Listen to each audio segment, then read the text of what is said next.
Update 1. My girlfriend left me during cancer treatment and moved back to her ex. Months later, he cheated on her again.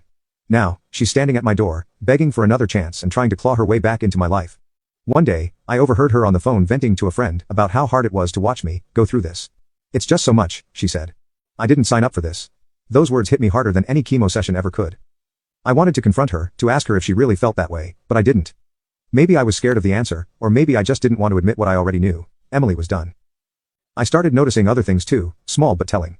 She'd leave dishes in the sink when she stayed over. Something she never used to do. She'd roll her eyes when I asked for help, with simple things, like getting a glass of water.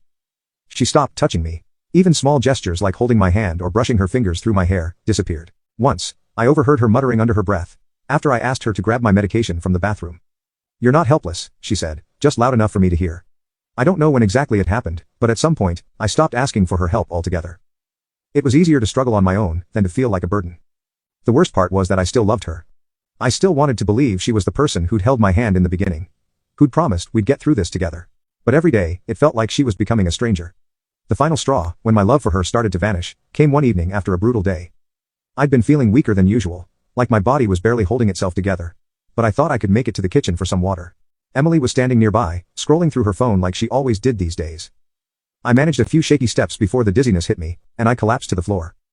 The impact knocked the wind out of me, and for a few seconds, I couldn't even think straight. Out of the corner of my eye, I saw Emily glance up. For a moment, I thought she was about to rush over and help.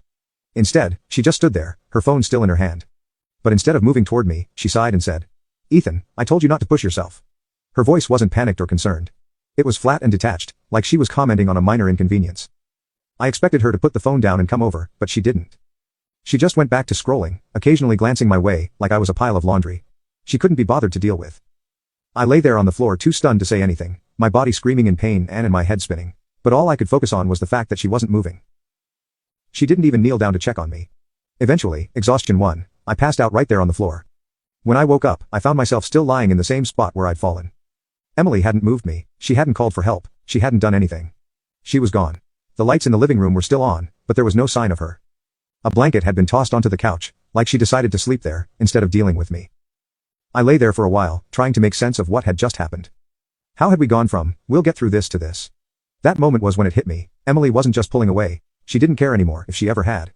She wasn't my partner anymore. She was just someone who happened to be there, and even that was becoming less and less frequent.